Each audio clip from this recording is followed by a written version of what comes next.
Madame, Monsieur, bonsoir. Heureux de vous retrouver. Merci de nous faire confiance une nouvelle fois. L'événement consacré à la compétition africaine. Première défaite en Champions League africaine. Elle a été fatale à l'entraîneur Baumel qui a aujourd'hui tout simplement quitté le Mouloudia d'Alger. En Coupe de la Confédération africaine de football, le CSC, battu dans le temps additionnel par les Angolais de Bravo Tomakis. À retenir que l'USMA d'Alger prend la première place du groupe après sa victoire 3-0 devant la SEC Mimosa.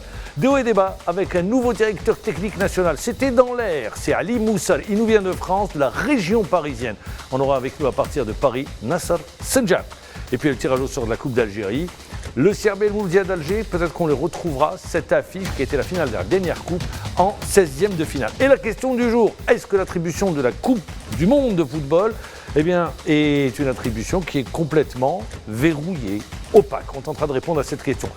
Avec nous pour vous accompagner, Toufik Koulichi, bonsoir. Bonsoir, Mohamed. Je rappelle, ancien directeur technique national, aujourd'hui DTS ou directeur technique au niveau du Shabab Riadi de Belouizdad. Vous avez tous les jeunes ou les catégories de jeunes qui sont sous votre coupe. Pour vous accompagner également et en ma compagnie, c'est Ahmed Khadis, bonsoir. Bonsoir Mohamed et bonsoir à tous nos amis téléspectateurs et bonsoir à Toufik. Sans plus tarder, l'événement de Stade 24.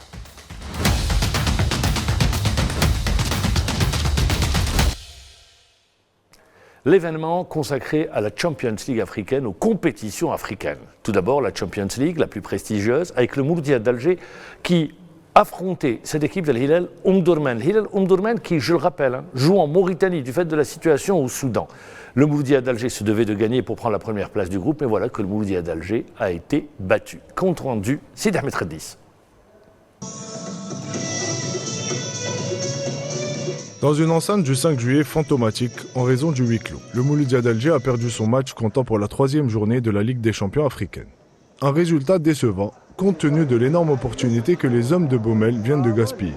Ils ont gâché l'occasion de prendre la tête de leur groupe. Les Mouloudéens ont entamé la rencontre avec un pressing haut et une nette domination. Delors, très actif, tente à plusieurs reprises de débloquer la situation, notamment à la 8e minute. Mais son tir puissant est repoussé par le portier soudanais Fofana. Malgré leur emprise sur le jeu, dans le premier quart d'heure, les Verts et Rouges n'ont pas su marquer sur leur moment fort. Passé cette phase, El Hilal est sorti de sa réserve en procédant par des contres rapides. À la 26e minute, une erreur de Hlaimia a offert un corner dangereux à leur adversaire. Avant que les Algériens ne reprennent timidement l'initiative, Tabti a manqué une belle opportunité à la 31e minute en décalant Neidji qui ne parvient pas à conclure. En fin de première période, Ramadan a évité le pire en repoussant le ballon d'El Ghorbel. Au retour des vestiaires, le Mouloudia reprend avec l'intention de trouver la faille dans le bloc soudanais, toujours aussi solide. À l'heure de jeu, Neidji tente une frappe de loin qui passe au-dessus, illustrant l'impatience des Algérois. Les Soudanais, eux, restent prudents, profitant des erreurs adverses pour lancer des contres rapides et à la 76e minute, suite à une faute stupide de Bayazid, qui offre un coup franc bien placé pour les Soudanais. El Ghorbel se charge de le frapper, il met le ballon sur la tête de Guessouma Fofana, qui échappe au marquage de Mouali pour mettre le ballon au fond des filets. El Hilal est devant. Le coach effectue des changements pour tenter d'égaliser en incorporant Boras. Ce dernier s'infiltre dans la surface et trouve Neidji. Mais le gardien Fofana réalise encore un arrêt crucial. Peu après, les Verts et Rouges manquent à nouveau l'égalisation malgré plusieurs offensives. Les dernières minutes voient les Mouloudiens multiplier les assauts. Mais le mur soudanais tient bon jusqu'au coup de sifflet final. Malgré ce revers, le doyen conserve sa 2e place au tableau. Désormais, les Verts et Rouges n'auront d'autre choix que d'aller chercher les points à l'extérieur pour se relancer dans la course à la qualification. Voilà, ça c'est la première défaite. Mais avant de retrouver Toufik Koulichi, on va écouter l'entraîneur Patrice Baumel sur cette première défaite. Bien évidemment, une déception sur le scénario du match qui dans mon analyse, est cruel. Parce que je pense qu'on ne mérite pas de perdre ce soir. Après, ça fait encore partie du football. Il faut rester lucide, cohérent et surtout calme parce que c'est... Voilà. Il y a beaucoup de déceptions, mais le contenu est encore plus que bon, j'ai envie de dire. On a encore fait du jeu, on a beaucoup d'occasions de but, mais il nous manque un petit peu de grinta, il nous manque quelque chose pour pouvoir ce soir remporter ce match qui, je pense, était largement à la portée. On a fait un très bon match face à une équipe de Hilal qui a su faire le dos rond, et puis sur, je crois, la seule situation nous a punis, mais c'est dur. Je crois que c'est la première fois depuis que je suis au Mouloudia où un tel scénario cruel arrive. Bon. C'est le 3e match de cette poule, on est toujours second, on est toujours en course. C'est sûr que venir avec 3 points de plus ce soir, ça nous aurait permis d'être premier de ce groupe, mais l'objectif reste le même, c'est finir dans les 2 premiers. On est toujours... Alors c'est vrai que malgré la défaite, le Mouloudia d'Alger est toujours en course pour une qualification pour le prochain tour. Tout faire. Quand on voit le match, il le dit sur le contenu, on s'est créé des occasions de but, mais le Hilal a fait le dos rond, a su contenir cette équipe du Mouloudia d'Alger et marquer. Non, vous savez, Mamar, quand on est dans la phase des groupes, c'est le calcul de points qui est important. Donc même un point à domicile, c'est empêcher l'adversaire aussi d'avoir le maximum de points chez toi. Donc je pense que le Mouloudia... Ça, c'est la partie comptable. Moi, je voudrais revenir sur le contenu du match. Non, il reste aussi l'efficacité devant les buts. Mais l'efficacité, quand un entraîneur, quand les joueurs ne sont pas efficaces, Attendez, l'entraîneur, il est là quand il entraîne une équipe, que ce soit en sélection, il est là pour donner les solutions de son équipe pour arriver à la surface de réparation. Mais il n'y a pas de consigne ou de tactique ou d'orientation qui est claire quand on est devant les buts. Donc c'est la pensée le niveau de la pensée tactique du joueur et l'intelligence du joueur devant les buts. Parce que devant les buts, il y a 3-4 solutions qu'on peut les utiliser. Il y a le tir au but, il y a la pénétration en force et il y a la 1-2 devant les buts. Il n'y a pas d'autre solution. Et peut-être qu'on cherche la faute. Il y a des moments qu'on rentre pour aller chercher la faute. Donc l'entraîneur ne peut pas dicter à ce moment précis au joueur qu'est-ce qu'il doit faire. C'est à lui de choisir entre ces 4 solutions. Donc, mais pour apporter un jugement sur le contenu, sur le travail de l'entraîneur, c'est-à-dire on voit sur le terrain s'il y a une équipe qui est bien en place, qui est bien organisée, qui développe du beau jeu, qui est bon. Est-ce que c'était le cas? Bon, d'une manière générale, sur les 90 minutes. Mouloudia. Il faut dire ce qu'il en est. Mouloudia a présenté un contenu acceptable. Mais ce n'est pas suffisant quand il s'agit d'une qualification. Donc la responsabilité, c'est vrai, en fin de compte, elle incombe à l'entraîneur, parce que c'est lui le premier responsable, mais les joueurs, ils ont eu part de responsabilité dans cette défaite.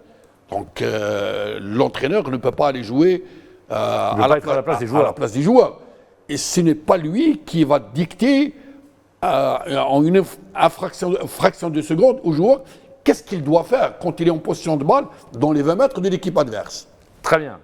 Un contrôle raté, on n'est pas dans le bon timing, on n'est pas là où il faut dans l'appel. Quand Baumel, on a l'impression, il dit, écoutez, le contenu est là, on s'est créé des occasions, et après le reste, j'arrive pas à comprendre. Il dit, c'est ça le foot. Mais il a raison de dire j'arrive pas à comprendre parce que à un moment donné, moi ce que j'ai retenu de ce match, je ne sais pas si c'est l'absence du public, c'est vraiment l'attitude des joueurs. On ne sentait pas, à aucun moment, j'ai senti, peut-être sur les 10 dernières minutes ou les 15 dernières minutes. Il dit la grinta. Exactement. À aucun moment, mis à part les 10 dernières minutes où il fallait, parce qu'il y avait des changements qui ont été effectués par Baumel, et il fallait revenir au score. Mais sur l'ensemble du match, j'avais pas l'impression de voir des joueurs qui jouaient une qualification ou la tête du groupe en Champions League. Et c'est quelque part désolant parce que quand on voit les erreurs et surtout le comportement défensif de certains joueurs sur ce match, ça laisse des interrogations et ça me donne à me poser des questions. Quel type d'interrogation? Le fait que Mouali soit au marquage du joueur et qu'à un moment donné, il se délègue du marquage et comme si de rien n'était, genre moi je ne suis pas concerné, je suis désolé, quand on joue un match de Champions League, c'est pas comme ça. À aucun moment, il y avait cette envie d'aller chercher ce but, surtout en première mi-temps. Il y a eu des occasions de rater, mais la grinta n'était pas là. Parce que quand on joue un match de Champions League, il faut hisser son niveau de jeu. C'est pas comme le championnat algérien. Si tu permets, Ammar, si tu as vu l'action du but. Oui. Il y a une faute de Bayazid. Non, avant la faute. D'habitude, c'est que on trouve toujours les défenseurs sont en supériorité numérique par rapport aux attaquants. Ça a été toujours le cas. Donc, quand on a vu l'action du but, il y avait 6 joueurs du Mouloudia. Donc, il y a 4 joueurs qui ne participent pas dans la récupération de la balle. Il y a 5 attaquants de l'Hilal. Donc, on a été presque à égalité numérique. Donc, il y a un manque de concentration. Et quand il dit qu'il y a un manque de grinta chez les joueurs, c'est qu'il y a des joueurs qui sont, on dirait qu'ils ne sont pas concernés par l'action. On l'a vu, on vient de Là, on revoit le but de Vert. Ils sont à 6 contre 5. 6 contre 5, presque à égalité numérique. Il y a un joueur en plus. Mais moi, ce qui m'interpelle sur l'action du but, c'est vraiment le marquage laxiste de Mouali à ce niveau de la compétition. Il est interdit de prendre un but comme ça sur une balle arrêtée, sur pratiquement la seule occasion de but d'El Hilal en seconde période. Donc, quand on parle de manque de grinta, automatiquement, il y a un manque de concentration chez les joueurs. Il y a un manque de concentration dans le groupe. Et quand on voit l'équipe qui était presque à égalité numérique au niveau des 18 mètres, qu'est-ce que les 4 autres joueurs, qu'est-ce qu'ils faisaient? Déjà, il y avait le mur. Il y avait déjà le mur, il fallait qu'on mette un mur à 3. Mais on a vu, à la réception de la balle, il y avait les joueurs, ils étaient à égalité numérique, presque à un joueur près. Pratiquement avec un joueur sur la trajectoire qui est libre. Donc Mouali, vous avez cité ce joueur. Je ne vais pas lui faire porter la défaite. Hein. Non, mais moi, ça fait longtemps. Mais Mouali, on l'a vu. On avait un côté droit avec Moziane. Il a énormément travaillé. On a joué le jeu à balancer à droite. Moziane, Naïdi était obligé de rentrer à l'intérieur pour libérer le couloir. Mais Mouali, on ne l'a pas senti. Sur les 90 minutes, le côté gauche est devenu faible. Que ce soit offensivement ou ce qui est la première tâche d'un arrière latéral défensivement, il est à côté de la plaque. Franchement, moi quand je regarde les prestations, d'ailleurs il y a un but face au CRB, si vous revoyez l'image, ça fait un moment que je dénonce l'attitude de Mouali défensive. À un moment, je me pose des questions, je me demande si vraiment il est défenseur. Parce qu'avoir une attitude pareille en étant défenseur, c'est inadmissible. À ce niveau-là, à ce niveau de compétition, c'est vraiment inadmissible. Après, la tâche offensive, il y a des joueurs qui sont un peu plus portés vers l'avant et qui réalisent ça très très bien. Mais ça, c'est un plus. On vous demande de faire ça une fois que vous avez bien défendu. La première mission, c'est de défendre. Bien sûr, la première notion, c'est de défendre. Moi, je pense dans une équipe, sur un terrain de football, il ne faut pas qu'on responsabilise un joueur dans l'organisation défensive. Donc, dans un couloir sur le côté gauche, un minimum de 3 joueurs. C'est-à-dire l'attaquant qui joue le côté gauche, le milieu de terrain du côté gauche et l'arrière latéral. Donc, s'il y a un côté qui est vraiment faible, il ne faut pas qu'on incombe la responsabilité directement à l'arrière latéral. Donc, les joueurs qui jouent dans le couloir, ils ont une responsabilité. Même Mouali, s'il n'est pas bon, s'il n'était pas dans son jeu. Les autres doivent compenser ? Bien sûr. Il y a une couverture, qu'on doit assurer une couverture en cas de faiblesse d'un côté. Là, c'est une erreur aussi que l'entraîneur doit observer et donner des conseils dans ce sens. Mais moi, sur la faiblesse défensive, je parle beaucoup plus de son attitude. Je parle de son attitude à lui, pas collectivement. Son attitude sur le plan défensif. À un moment donné, on a l'impression, comme sur le but face à Al Hilal, on a l'impression qu'il se dédouane de toute responsabilité et dire, il faut voir son attitude. Parce qu'à un moment donné, quand on est défenseur, quand on joue à domicile, il y a une autre attitude à avoir. Ce n'est pas celle qu'on voit aujourd'hui. Mais sinon, sur l'ensemble du bloc défensif, Théophile a raison parce qu'il y a beaucoup de joueurs qui sont impliqués. Défaite fatale à l'entraîneur Patrice Baumel. 20 mois à la tête du Mouloudia d'Alger. Un titre de champion, une finale de Coupe d'Algérie. Actuellement 2e en championnat avec 2 matchs de retard. Il peut reprendre la première place. Toujours qualifié en Champions League africaine et engagé en Coupe d'Algérie avec un 32e de finale et une finale de Supercoupe. Patrice Baumel qui salue les supporters du Mouloudia d'Alger et les remercie. Fait avec le cœur et c'est avec beaucoup d'émotion que je m'adresse à vous aujourd'hui. Il y a une fin à tout, mais c'est avec beaucoup de fierté que je vais m'adresser à vous. Déjà, un grand merci au président pour la confiance. Ça a été un échange permanent. Un grand merci à tout le club, à tous les joueurs, à tous les dirigeants, à tous les membres du staff entier, technique, médical, matériel, sécurité, tout le monde. Ça a été une aventure palpitante pendant 20 mois où on a pu vivre quasiment 3 saisons. La première qui a été couronnée d'un objectif atteint, finir 3e sur le podium. On aurait dû jouer une coupe, ça n'a pas été le cas dans Mektoub. La saison d'après, je crois que c'est dans une carrière d'entraîneur, ça restera gravé à jamais dans mon cœur. Et puis cette saison en cours où le fait d'aujourd'hui passer la main, c'est se dire que le travail est fait. Je pense qu'on est toujours dans l'objectif, le club est toujours dans l'objectif, les 4 objectifs qui sont de continuer dans ce championnat passionnant de Ligue 1 où on est toujours dans les clous pour être au moins dans les 3 premiers, si ce n'est leader avec les matchs en retard. On est toujours dans les clous dans cette phase de poule de Champions League. On est toujours second. Donc voilà, la Coupe d'Algérie qui arrive très vite, la Super Coupe où on a une revanche à prendre.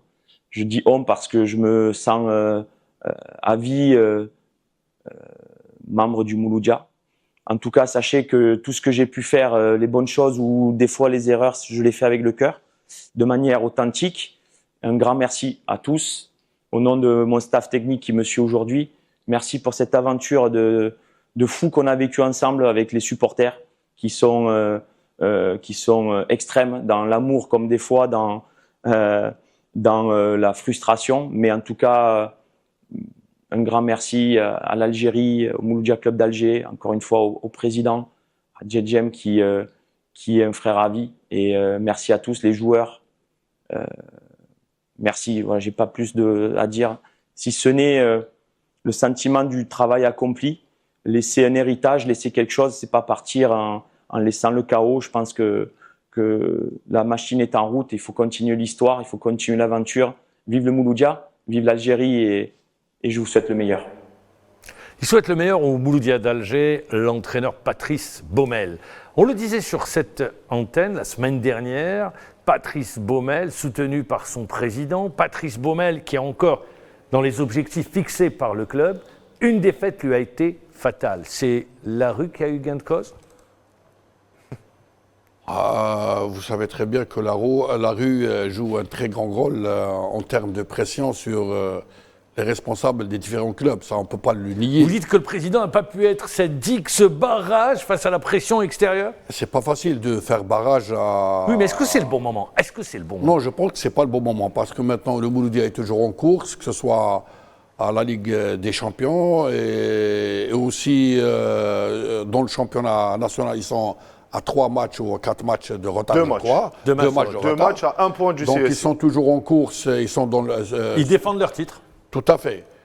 Donc peut-être qu'il y a d'autres raisons qu'on ignore, mais... Il n'y a pas d'autre raison, c'est la seule raison. Je ne sais pas, moi... Il n'y a pas d'autre raison. Après, il y a un nouveau contrat qui a été... moi, rien que pour le fait d'avoir remporté le championnat la saison dernière, parce que c'est à la fin qu'on fait les comptes et qu'on fait le bilan. Quand il les prend, il les emmène sur le podium à la 3e place. Et il devait jouer une compétition... L'année d'après, il gagne le titre de champion finaliste de la Coupe d'Algérie. Ils sont sur la continuité de ce qu'ils font. Est-ce que ça risque pas de provoquer une cassure ? Une cassure, peut-être non, mais il y a une chose qui a peut-être joué en sa défaveur, c'est que la saison dernière, quand ça n'allait pas trop, il y avait un joueur qui avait du génie et qui mettait tout le monde d'accord et qui vous sortait du gouffre. C'est Youssef Belaïli. C'est-à-dire que quand ça n'allait pas, lui, il prenait les choses en main. Aujourd'hui, il n'y a pas ça. Et on le voit aujourd'hui, le Mouloudia, là où vraiment ils à peinent domicile, à ils sont en difficulté. Oui, justement, mais à quel niveau ? C'est au niveau offensif. Ils n'arrivent pas à marquer de but. Et ça s'est encore une fois confirmé face à l'Hilal. Ils ont d'énormes difficultés devant les buts. Et je pense que ça, c'est dû à la qualité des joueurs. Psychologiquement aussi, ça peut jouer. Andy Delors, sur les 2 derniers matchs, il vous rate 2 pénaltys face à Sétif et face au CRP. La question, je l'ai posée. Ça, vous me faites le constat. On l'a compris. Moi, la question que je vous pose, est-ce que ce n'est pas une erreur ? Oui, pour moi, c'est une erreur. Après, tout dépendra des résultats. L'avenir nous donnera tort ou raison. Mais c'est ce qui va définir si la direction du Mouloudia a eu raison d'enlever Baumel aujourd'hui. Mais pour moi, comme l'a dit Toufer, s'il y a un contrat qui est en cours et que les objectifs assignés par le club, le président aussi, sont toujours en cours, je ne vois pas pourquoi on l'enlève. Moi, je pense, je vais rejoindre un petit peu Sidi Ahmed par rapport au manque d'efficacité devant les buts. C'est vrai que tout à l'heure, moi-même, je l'ai dit que il y a la responsabilité du joueur devant les buts. Mais quand on constate qu'il n'y a pas de solution collective devant les buts, bon, je parle sur le plan individuel, les joueurs sont obligés de trouver des solutions. Et il faut qu'ils soient d'un niveau de réflexion tactique un peu élevé pour qu'ils soient plus intelligents que les autres. Mais aussi, en termes d'animation offensive, c'est le travail de l'entraîneur. Pep Guardiola aurait été démis. Hein. Mais Pep Guardiola, chez nous, il serait parti. C'est intéressant. 11 matchs, sans victoire. Sans victoire. Une seule victoire sur les 11 derniers matchs. La dernière, hier, face à Pep Guardiola, là, il serait parti. Face à Manchester United dans le derby, ils perdent sur les 10 dernières minutes. Mais c'est intéressant ce que dit Toffer aujourd'hui, je vais vous dire pourquoi. Il parle d'animation collective, animation offensive. Début de saison, qu'est-ce qu'on disait? Le Mouloudia pratique l'un des meilleurs footballs. Tout à fait. Oui ou non? Oui, tout à fait. Donc, il parle d'animation offensive. Si on doit parler d'animation offensive, aujourd'hui, le Mouloudia, il y a le jeu en triangle, il y a le redoublement de passes, il y a les espaces, il y a le jeu de position qui est bien fait. Ce qui fait défaut aujourd'hui à cette équipe du Mouloudia, c'est l'efficacité devant les buts. Donc, il paye le manque d'efficacité. Exactement. Tout à fait. Bon, comme il l'a si bien souligné tout à l'heure, Sidi Ahmed, quand il y avait ce problème comme en équipe nationale, il y a des moments où ça bloque un peu partout. On trouve en 2019 un Belaïli ou un Mahrez qui débloque plusieurs situations très délicates. Et l'année passée aussi, il y avait ce problème qui est posé chez le Mouloudia, mais il y a toujours un Belaïli qui sort et qui trouve les solutions. Le successeur, messieurs, on annonce Khaled Ben Yahya.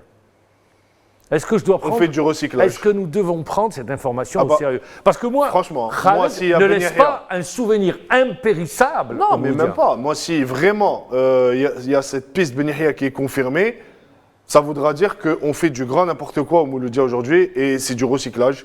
Ben Yahya qui était passé par le Mouloudia, qui n'avait pas fait l'unanimité. Aujourd'hui, on enlève Baumel qui vraiment est, même si sur le plan comptable, il est encore... Vous n'êtes pas l'avocat de Baumel. Hein, non, du tout, mais c'est un fait. On constate. C'est un fait. C'est un ancien joueur du Mouloudia. Hein. Oui, ancien joueur du Mouloudia et c'est un fait qui vraiment, aujourd'hui, sur la réalité de ce que produit... Pardon, te faire. Juste par rapport au bilan, Mahamar. Si on doit prendre le bilan aujourd'hui de Baumel, il est ultra positif.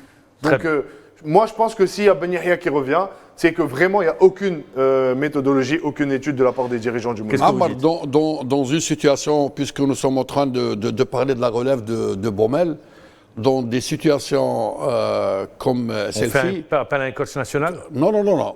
Local, plutôt? Non, moi, je veux parler de l'importance de l'adjoint. Donc, s'il y avait un adjoint... Son adjoint, c'est Saad Ishalal. Donc, automatiquement, peut-être qu'il va partir avec Baumel.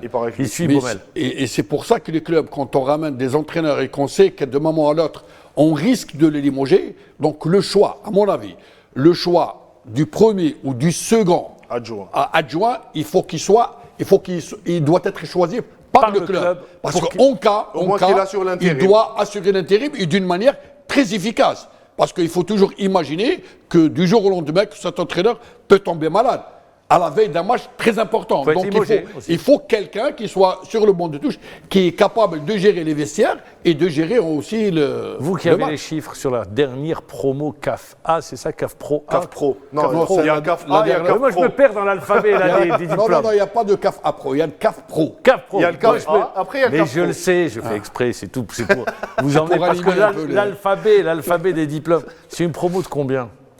Je crois de 23 ou 24. Ben voilà, peut-être que le Mouloudia d'Alger va puiser sur l'un des 24 derniers diplômés du diplôme CAF Pro. 5 avaient le droit d'avoir ce diplôme. 5 ou 6, hein, voilà, je tiens juste à le rappeler, qui remplissaient les critères. Pour le reste, ils ne remplissaient pas les critères. Mais on ne va pas revenir, ce n'est pas ça le sujet. On va enchaîner sur la Coupe de la CAF. Le CS Constantine peut avoir des regrets face aux Angolais de Bravo de Maquis ou 11 Bravos, comme vous voulez.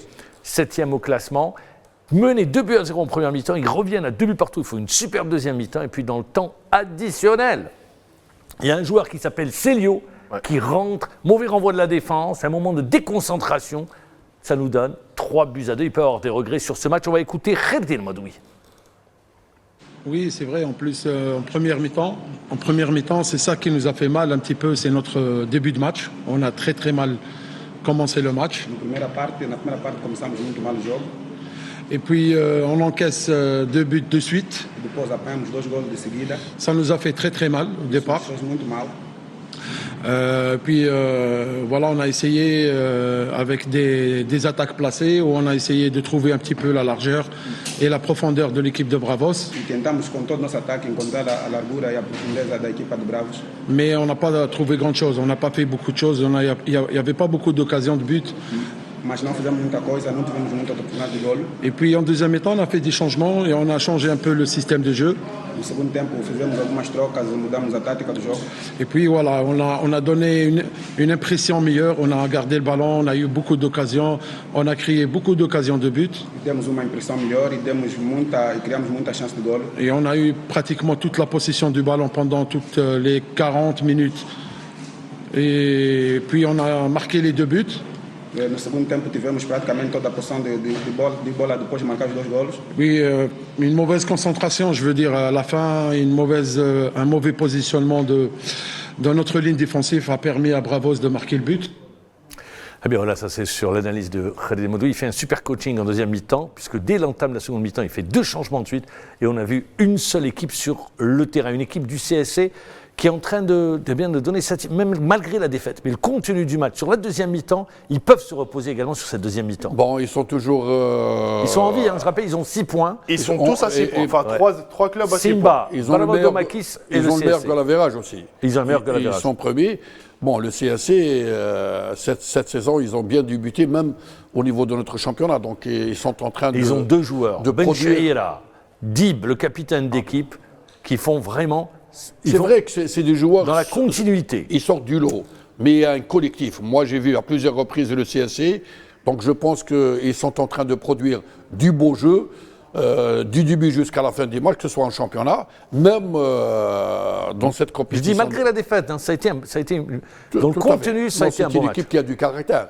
À 2-0, ils remontent au score. À 2-2, ils encaissent. Ils ont tous le même goal average, par contre, Théophile. Ils sont tous à +1. Après, il faut voir le nombre de buts. Il faut voir le nombre de buts. Oui, mais le CSC n'est pas premier. Il est deuxième au classement, derrière Bravos de Makis. Oui, mais c'est anecdotique. Oui, c'est anecdotique. Il faut voir parce le nombre de buts. Après, ce qui est intéressant, c'est la confrontation directe. C'est-à-dire que quand le CSC va recevoir... J'ai le classement, le CSC sont premiers. Oui. Non, il est derrière vous, le classement. C'est le classement de la CAF qui est derrière vous. J'ai le classement de la Très CAF. bien, on va pas rester. 6 points, ils ont des 3. Ils ont 3, ils sont à et on est à la +1. moitié. De toute façon, c'est pas... Mais en termes de points, il y a 3 équipes qui sont ex-aequo à 6 points. Donc le CSC, ils vont recevoir à 2 reprises à domicile. Il suffit qu'une victoire et un match nul et le CSC sera qualifié. Et il y a un club qui est d'ores et déjà éliminé. Tout à fait, à 0 points. Grosse déception. Grosse surprise. Très bien, on va continuer avec l'USMA d'Alger. On ira également sur la nomination du nouveau directeur technique national. On parlera des choix des pays organisateurs des Coupes du Monde, des 2 prochaines Coupes du Monde 2030 et 2034, tout juste après la pub.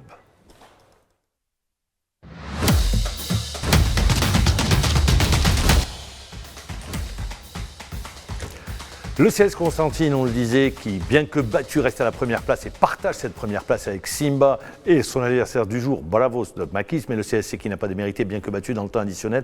On va enchaîner, messieurs, avec l'USMA d'Alger. L'USMA d'Alger, vainqueur 3-0 de l'ASEC Mimosa et qui se positionne grand favori avec 7 points. Et belle victoire, 3-0. On va écouter Nabil Ma'loul, l'entraîneur de cette formation de l'USMA d'Alger, le Tunisien. Bismillahirrahmanirrahim, marhaba bikoum. Match كان صعيب مش سهل. C'est vrai que 3-0 on aurait pu gagner. نرجع العربية. كنا نجموا نربحوا 3 و4 4 و5. يظل لي عندنا 2 بينالتي صحاح ما فيهم لا غبار عليهم. On est très content معنا فرحانين برشا بالمستوى اللي قدموه اللاعبين. ممكن أحد أفضل مبارياتنا من بداية الموسم إلى حد الآن. الجماعية كانت موجودة، الجمالية كانت موجودة، الأهداف كانت موجودة، الانضباط كان موجود، وخاصة الروح القتالية اللي كانت موجودة عند اللاعبين من بداية المباراة إلى نهاية المباراة. حتى ممكن من المرات القلائل اللي عرضتني في مسيرتي الكروية نلقى صعوبات في اختيار معناها شكون باش يخرج من أرض الميدان، لأنه تقريبا اللاعبين الكل كانوا، هذاك علاش تأخرت شوية في التغيير، اللاعبين الكل كانوا في الفورمه وحابين يكملوا المباراه نتاعهم. Tevfik Qureshi, 3 buts à 0, première place du groupe. Au-delà du résultat et un peu ce qu'on fait de la comptabilité, c'est une équipe de l'USMA d'Alger qui gagne. Mais j'ai trouvé dans cette équipe, il y a de la joie de jouer. On l'a vu avec une facilité, les joueurs. Vraiment, on sent dans cette équipe que tout se passe bien actuellement. Le jeu est fluide, beaucoup de fluidité également. Non, tout d'abord, il faut signaler, Mammar, que l'USMA, c'est une équipe qui a acquis une très grande expérience dans cette compétition de la CAF. Vainqueur il y a pas 2 ans, oublier demi-finaliste l'année dernière. Vainqueur de la Coupe de la CAF et l'année passée...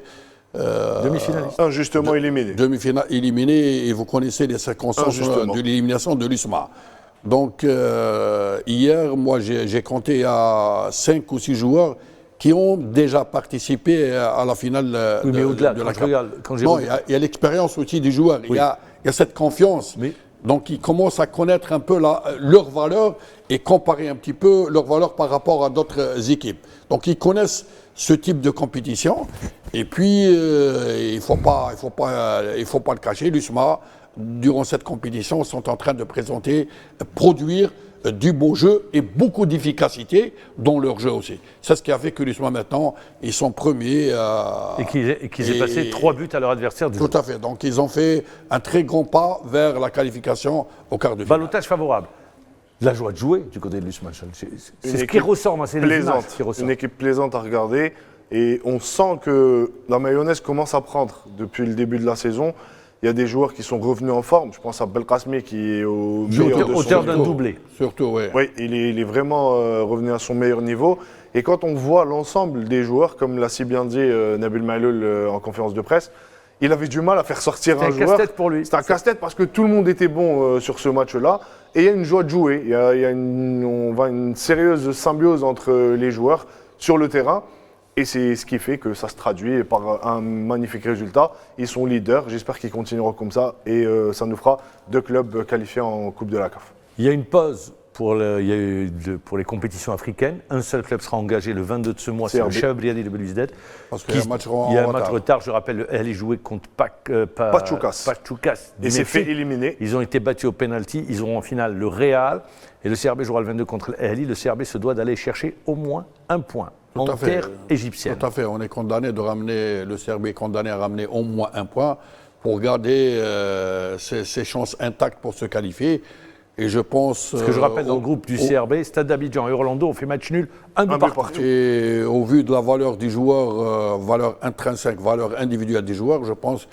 moi, quand j'étais à l'USMA, on a joué contre le Ahli à la finale de la Supercoupe. La finale de Supercoupe. Donc, quand on est présent sur le terrain, on n'a pas constaté une différence. Donc, CRB a là des joueurs qui sont capables de ramener au moins le match nul avec l'Ahli. Ah ben on attendra pour voir. On va enchaîner avec des hauts et des bas et la nomination du nouveau directeur technique national.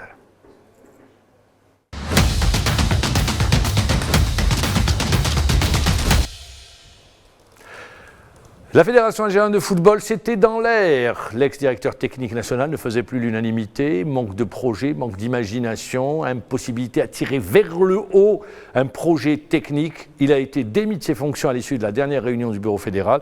Et puis voilà, contre toute attente, c'est Ali Mousser qui remplace Amr Mansour. Ali Mousser, vous le connaissez? Non, je m'adresse. C'était une surprise. Vous vous attendiez à cette nomination?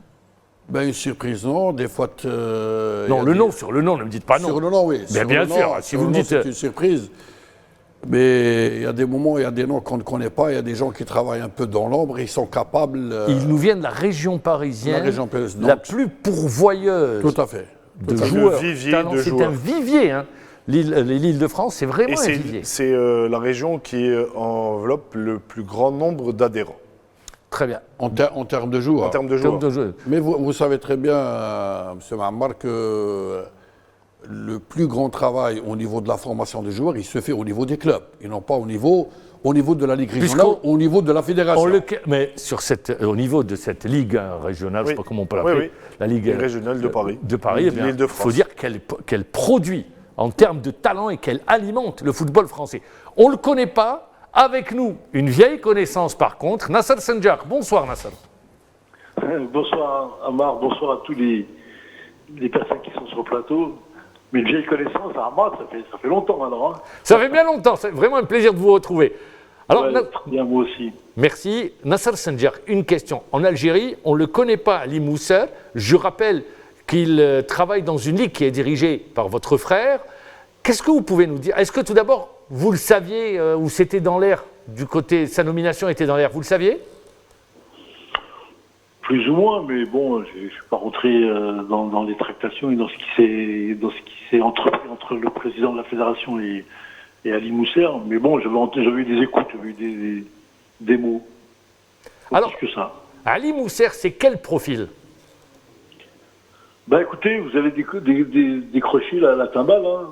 J'ai écouté la personne qui était à côté de vous sur le plateau qui a dit c'est que M. Tofik Polichi. Ah, d'accord. Et bonjour Tofik Slama. Bonjour. Ce que je voulais dire, c'est que oui, la Ligue de Paris est la plus nombreuse en France, voire au monde. C'est la deuxième, non, la première Ligue mondiale. Il y a plus de 370 000 licenciés. Mais surtout, il faut savoir que le cadre fédéral, Ali Mousser, est un pur cadre de la fédération. C'est un garçon qui est depuis 15 ans, qui est monté dans les échelons de la fédération jusqu'au poste de directeur technique régional qu'il est actuellement. C'est le seul Algérien qui est à ces postes-là. Et logiquement, sa programmation, ou du moins ce qu'il aurait dû être par la fédération française, il aurait dû être à des postes beaucoup, beaucoup plus importants. Bon, on le sait pourquoi, Ali Mousser, ça ne plaît pas à tout le monde, hein, quelque part. Mais lui, dans le travail qu'il va mettre en place, dans ce qu'il est capable de faire, c'est un garçon de très, très, très grande qualité. Sérieusement, je ne dis pas n'importe quoi, là. Maintenant, il va monter sur le taureau avec les cornes, mais il va subir un petit peu ce que nous, on a peut-être vu à cette période-là, mais en termes de travail, je ne me fais pas du tout d'illusion du projet qu'il va mettre en place. Et les moyens, j'espère qu'on va lui donner, les moyens humains et financiers pour pouvoir aboutir au travail vraiment de ce qu'est la formation. Il faut bien comprendre que, j'écoutais tout à l'heure, vous parliez de la Ligue, il faut bien comprendre que tous les joueurs, parce que la Ligue de Paris nourrit pratiquement toute la France en joueurs professionnels. Il faut savoir que nous avons des sélections en Ligue de U13, U15, U17, U19. Tous ces joueurs-là sont récupérés par les joueurs pros. Donc la fédération fait le travail pour les clubs pros. Ce n'est pas les clubs pros qui forment. C'est la Ligue, c'est les cadres techniques qui récupèrent les joueurs, qui organisent des sélections départementales ou régionales. Et à partir de ce moment-là, les clubs pros viennent et choisissent leurs joueurs. Et en général, tous les grands joueurs que vous voyez là-haut, qui sont tous en équipe de France ou même en Afrique, hein, parce qu'on a beaucoup, beaucoup de joueurs qui sont licenciés en Ligue de Paris et qui viennent rentrer dans les rangs des clubs africains, sénégalais, camerounais, algériens, marocains. On a beaucoup, beaucoup de joueurs qui sont sélectionnés venant des sélections de la Ligue de Paris. Nasser Sanjar, la formation, juste on vous pose la question pour les téléspectateurs qui sont en train de nous regarder. La formation, par exemple au niveau de la Ligue de Paris, c'est les clubs ou c'est des centres qui appartiennent à la fédération? Non, la formation proprement dite, elle est faite déjà à travers les éducateurs. On a quand même un échelonnement de niveau de compétences au niveau des diplômes d'entraîneurs qui varie entre les petits, les très petits et les UEFA A ou UEFA Pro. L'UEFA Pro, c'est Clairefontaine qui font, mais la Ligue de Paris, elle a pour tâche de former ses éducateurs. Et vu le contrat moral qu'il y a entre la Fédé et la Ligue, le travail est entrepris depuis très longtemps. Donc c'est la Ligue qui forme les éducateurs, qui eux rejaillissent dans leur club et vont former les jeunes enfants qui sont autour d'eux. Et ce qui fait que c'est à travers la qualité de la formation qui n'est plus à présenter aujourd'hui, qui fait que nous avons une qualité ici en France de joueurs, d'éducateurs de très très haut niveau. Hein, très très haut niveau. C'est ce qui fait que la France pourvoit pour toutes ces équipes de France et surtout pour la finalité, pour l'équipe de France A. Parce que je ne sais pas si on l'a vu, mais sur la Coupe du Monde, sur les 23 sélectionnés, je crois qu'il y en avait 18 qui venaient de la Ligue de Paris. Hein.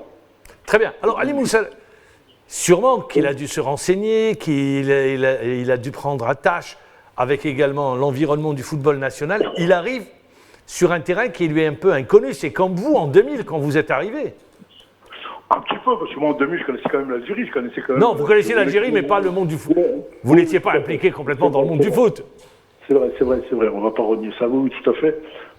J'avais pas trop d'attaches, mais j'avais quand même des réseaux, surtout avec notre ami Mahidine. Il faut savoir qu'avant de venir en équipe d'Algérie, la GSK était venue quand même 3 fois chez nous à Noisy faire un grand tournoi international. Donc je connaissais bien Mahidine Khaled, je connaissais bien la GSK, je connaissais bien le CRB, je connaissais bien le Mouloudia, mais bon, c'est comme ça par appointement. Mais le championnat lui-même, non. Maintenant, c'est pas une obligation aujourd'hui de connaître un Petrovic qui vient aujourd'hui en équipe nationale, ne connaît ni le football algérien, ni le football africain, ni les joueurs algériens, et ça n'empêche pas de faire du travail. Donc c'est pas une obligation de. Mais il s'appuie sur une formation qui vient de l'étranger. Oui, tout à fait, complètement. Donc on peut dire que c'est pas une obligation de connaître obligatoirement le public. Maintenant, connaissant... la différence, si vous permettez, la différence entre Petkovic et Ali Moussel, c'est qu'Ali Moussel va devoir travailler avec des acteurs locaux. Petkovic, lui, va s'appuyer sur des joueurs venant de l'étranger. C'est toute la différence. Exactement. Mais c'est des êtres humains quand même. On va dire ça comme ça. C'est comme des êtres humains, que ce soit l'Algérie, la France ou le Vietnam ou les Américains, ce sont quand même des êtres humains. On a un fonctionnement qui se ressemble. Si ce n'est que il a un projet, il est porteur d'un projet qu'il va mettre en pratique. Il va demander l'adhésion de tout le monde. Il aura besoin de tout le monde en Algérie, de tous les éducateurs, de tous les clubs, de tous les présidents de clubs pour pouvoir entreprendre son travail. Maintenant, on sait très bien la difficulté qu'est le football algérien, de pouvoir la sortir un petit peu de ses on va pas dire de ses lacunes, mais de ses problématiques qu'il vit. Donc c'est ce qui fait que Ali là-dessus, je pense qu'il a les moyens gentiment de construire et de mettre en place. Lui-même vous le dira le jour qu'il sera là-bas sur son projet qu'il veut mettre en place. Mais je sais personnellement, le connaissant bien, je sais que c'est un homme vraiment un homme de raison, un homme de dossier, un homme qui maîtrise bien le milieu fédéral très très bien, puisqu'il a été quand même ici en France, et quand on voit que la fédération française et l'imitation de la fédération algérienne, donc on sait qu'il n'y aura pas de problème dans les similitudes, dans ce qui va pouvoir se mettre en place. Mais je pense sincèrement qu'Ali a une carte à jouer vraiment pour le football algérien, surtout pour la formation et les sélections des jeunes. Je pense qu'il va pouvoir apporter vraiment ses réelles compétences, parce qu'il veut travailler vraiment pour son pays, et c'est une très très belle chose. Et vous n'êtes pas sans savoir, Marmal, que le Maroc, actuellement, a embauché 18 entraîneurs venant de France. Et ces garçons ont été répartis dans tout le territoire marocain et qui ont pour but de mettre en place la formation et la détection et la sélection des jeunes et le travail qui va être mis en place. Donc on ne peut pas dire que nous aussi, l'Algérie met aussi en place, on va dire, une diversité dans le fait de pouvoir s'attacher à la formation française. C'est pas Ali Mousser qui va prendre la formation française et qui va venir l'imposer en Algérie. Jamais. C'est un garçon extrêmement intelligent, il va prendre le temps et comme on l'a déjà dit plusieurs fois, Marmal, je sais pas si tu te souviens, on parlait de la particularité algérienne. Nous, on est des garçons, on a des joueurs algériens qui ont une particularité qu'il faut bien prendre en compte. Et ça va être son travail. Eh bien, merci Nasser Senjar de nous avoir déjà donné un premier tableau concernant ce qui attend et nous avoir un petit peu donné une idée sur qui était Ali Mousser. Je rappelle qu'il aurait pu avoir, Ali Mousser, de par ses qualités, postuler à un poste encore beaucoup plus important au niveau de la Fédération française de football. Vous avez été directeur technique national. Qu'est-ce qu'il a manqué à la DTN ? Qu'est-ce qu'il a manqué à la DTN ? Donc, vous savez, je l'ai dit, je le répète encore une autre fois sur votre plateau. Vous êtes passé 2 fois par la DTN. La deuxième fois, j'ai assuré l'intérim, mais j'étais... Au-delà de l'intérim, vous connaissez bien la maison. Qu'est-ce qui manque à la DTN ? C'est de la ressource humaine ? La ressource humaine, d'une part, et la collaboration des clubs de notre part. C'est très important. Parce qu'au niveau de l'ADTN, on récolte quelque part un peu le fruit de ce qui se fait au niveau des clubs. Donc, Ali Mousser, quelles que soient ses qualités, donc même la fédération, je pense qu'ils sont renseignés sur le profil de Ali Mousser. C'est pas par hasard. Ils ont le profil, c'est un choix qui n'est pas fait au hasard. C'est pas par hasard qu'ils l'ont choisi. Ça fait plus d'1 an qu'il devait être à la tête de la DTN. Ça fait presque 6 mois. Moi, j'ai eu des échos. Ça vient 6 mois, 1 an, on ne va pas chipoter là-dessus. Oui, mais ça fait plus d'1 an pour vous dire que la fédération travaille. Quel que soit le profil de Ali Mousser, donc, je le dis encore une autre fois, il n'a pas été choisi par hasard. Mais il doit être aidé et accompagné par les clubs. Parce que si dans chaque club travaille comme il veut et avec une approche méthodologique complètement différente dans chaque club, je pense qu'on aura des difficultés à avoir de bons joueurs au niveau des différentes sélections. Donc la formation, comme il l'a si bien Vous dit avez Nasser entendu, Senjak, formation des éducateurs. des éducateurs, C'est ce elle que est je très dis à chaque importante. fois, Maman. Il faut que vous sachiez, M. Mammar, qu'en Algérie, on n'a jamais formé des formateurs de joueurs. La formation, on a formé des entraîneurs des jeunes catégories avec une licence, que ce soit D, C ou bien la licence B. Oui. Je continue, Mammar. Donc, si M. Mousser va mettre en place un projet ambitieux avec bien sûr au moins un moyen terme, il faut qu'il soit aidé par les clubs. Les clubs, mais également, il faut qu'il ait une direction technique nationale riche en ressources humaines. Ça veut dire, en d'autres termes, est-ce qu'il ne va pas ramener également avec lui, dans ses bagages, des techniciens algériens travaillant en France? Pourquoi pas? Je pose la question. Si ça peut l'aider dans non, mais bien sûr, accomplir bien sa mission, oui. Moi, je me suis renseigné sur le personnage et c'est pour ça que j'ai dit à te faire que ça faisait plus d'1 an qu'il était pressenti pour être DTN. Ça ne s'est pas fait pour des raisons financières au niveau de la Fédération algérienne de football à l'époque.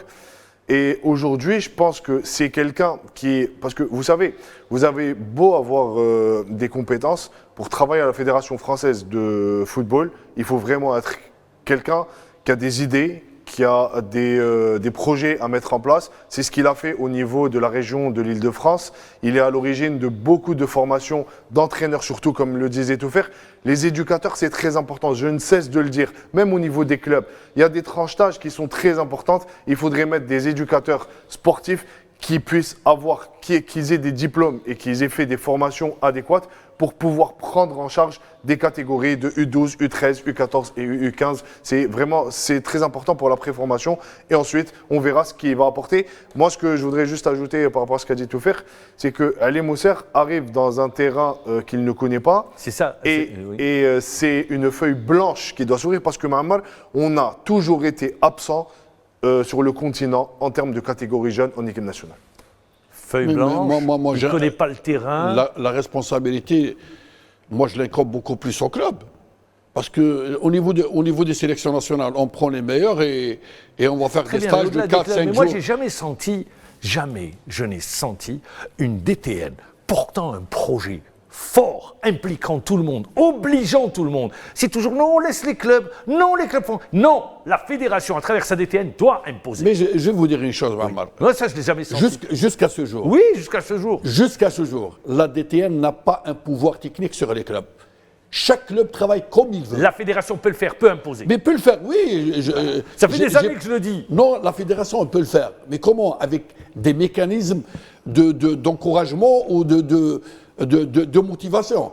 Dans un pays que je ne veux pas citer, eh ben c'est la fédération qui affecte les entraîneurs et qui les prend en charge en termes de salaire et aussi qui encourage les clubs formateurs avec des avantages, que ce soit sur le plan financier, que ce soit sur le plan matériel. Il arrive, j'avais posé la question à Senjak, Sid Ahmed en a parlé, il arrive sur... Bon, sûrement qu'il s'est renseigné, il a ses réseaux. Mais c'est pas comme être sur place. Mais la ressource humaine ici, la réalité il ne la connaît pas, la ressource humaine. Bah, je pense, moi, à mon avis, la meilleure des choses, c'est qu'il doit ramener au moins 2 à 3 collaborateurs avec lui. Donc, ils vont parler le même langage, ils ont la même vision, et puis ils peuvent aussi collaborer avec... Il y a des compétences ici en Algérie, ils peuvent les intégrer dans leur équipe, et à partir de là, ils vont former un bon groupe. Et je pense qu'il faut que les clubs aussi jouent le jeu avec cette DTN. Les clubs, les ligues, les régions, tout le monde doit jouer le jeu. Il n'y a pas que les clubs, tout le monde. Quand je dis non, les régions sont sous la coupe de la DTR. Oui, mais justement, pas de souci pour parce que je peux rentrer avec vous sur ce débat-là. Que font les DTR? Que font les DTR? Que font les directeurs techniques de wilaya? Parce que le football... Il ne faut pas trop responsabiliser les DTR, parce que même au niveau des DTR, je le dis en termes avec l'expérience que j'ai acquise, les DTR sont livrés à eux-mêmes au niveau des régions. Voilà, ça doit je pas dirais être le cas. pas tous, mais ça la majorité sont livrés à eux-mêmes. Il y a des ligues qui travaillent, d'autres non. Tout à fait. Et là, justement, avec l'arrivée de Mousser, qui va bien évidemment porter ce projet. Tout le monde doit être Moi, impliqué. je pense une chose qui est très importante par rapport à ma modeste expérience. Il faut que les ligues régionales dépendent directement de la direction technique nationale, de la DTN. Il ne faut pas que la direction technique régionale dépend du président de la ligue ou des responsables de la ligue.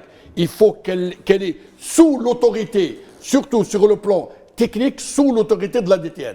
Et au niveau des régions, il faut qu'ils reçoivent les instructions techniques de la DTR. Parce qu'il y a certains Rapidement, DTR, il nous reste 40 secondes. il y a certains DTR qui ont eu beaucoup de blocages avec les présidents de ligue, ou avec les bureaux de ligue. Très bien. Ça, c'est des difficultés en interne. Après, C'est pas en interne, parce que ça rejaillit négativement. Non, ça mais c'est des rejaillit difficultés en négativement. interne qui sont sous la responsabilité de la Fédération algérienne de football. C'est-à-dire qu'aujourd'hui, si Ali Mousser est porteur d'un projet, il doit être accompagné par la Fédération en premier lieu et la DTN en second lieu, pour après arriver aux wilayas et aux ligues À un certain régionales. moment, les DTR, ils étaient sous l'autorité de la fédération. Ils sont payés par la fédération. C'est ce que je dis. C'était à Messieurs. l'époque de Hadj Rawa. Voilà. Messieurs, on arrive à la fin de cette émission. On attendra Ali Mousser et le projet qu'il porte. Une nouvelle fois, Tawfiq Moi, Kourichi. je pense une chose très On arrive à la importante, il faut que les gens collaborent avec cette DTN. Merci Tawfiq Kourichi, merci Sidi Ahmed Radi. Merci à vous. Merci de nous avoir suivis, merci à toute l'équipe technique qui nous a accompagnés. Moi, je vous dis bonne soirée, je vous donne rendez-vous à la semaine prochaine. Au revoir.